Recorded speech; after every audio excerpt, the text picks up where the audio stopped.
Hello guys, welcome to the channel. You're watching Technicos, and today we're going to talk about Vivo V19, the mid-range phone from Vivo. Now talking about its design. Now we get to see the glass sandwich design, which is pretty common these days, and we get to see the Corning Gorilla Glass 6 at front and the back, and a plastic frame which is kind of acceptable in the mid-range category because apparently OnePlus is also doing it, so it's acceptable. The design is pretty good, the looks are very nice, and it's pretty shiny.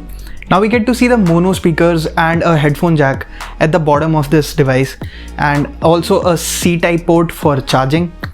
And the addition of headphone jack is pretty good because not many companies are providing the headphone jack, and it's a good addition to a phone. Coming on to its display.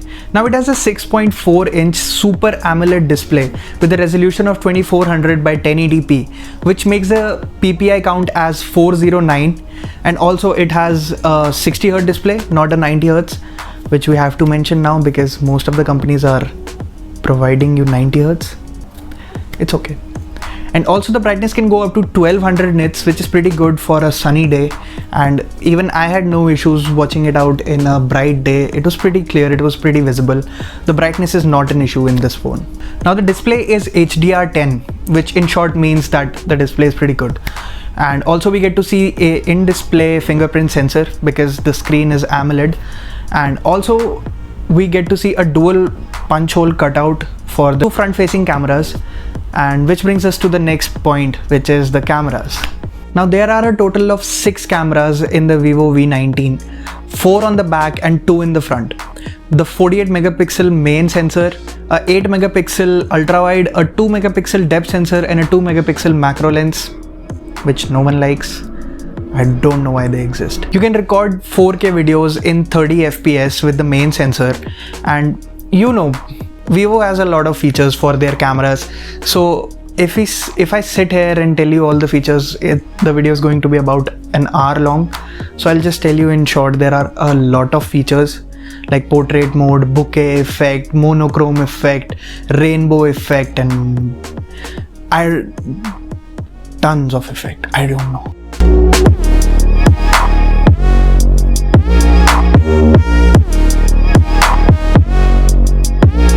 The quality of the main sensor and the ultra wide lens is pretty good. All the details are there and the images are quite sharp, like up to a limit. But the macro lens is only so-so. It's just kind of existing, and it's not pretty great, to be honest. And on the front we get to see a 32 megapixel main sensor and 8 megapixel ultra wide sensor. And if you like this video, don't forget to subscribe to the channel, like this video and share it with your friends. Support us. Go subscribe. Coming on to the performance. Now it has a Snapdragon 712 chipset, which is a 10 nanometer chip, which is kind of a lower to mid-range kind of a chip. More than, you can say it's a lower mid-range chipset, and the performance is decent. It's not much of a gaming device.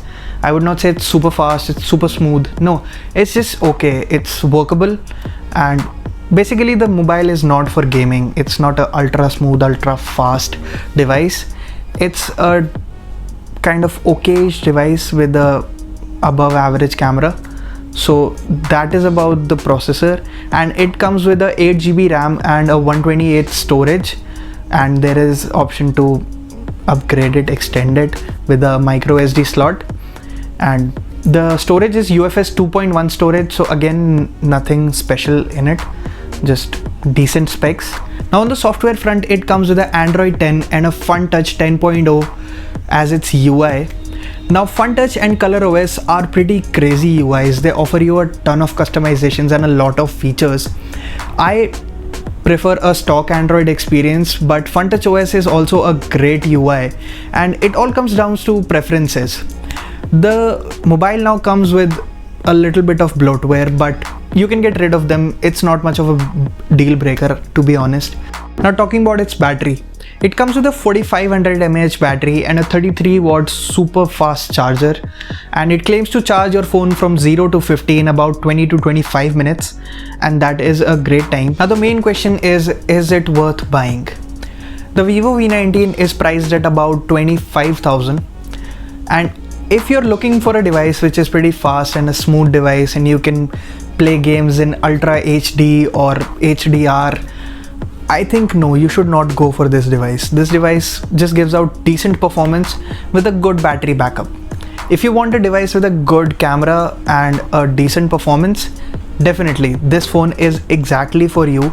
And even the design and all, it feels a little premium when you hold it in your hand, even though it's plastic, but the design and all and the looks of it, it's pretty good. It's a good phone. So this was pretty much it for this video. Thank you so much for watching, and I'll see you guys in the next one.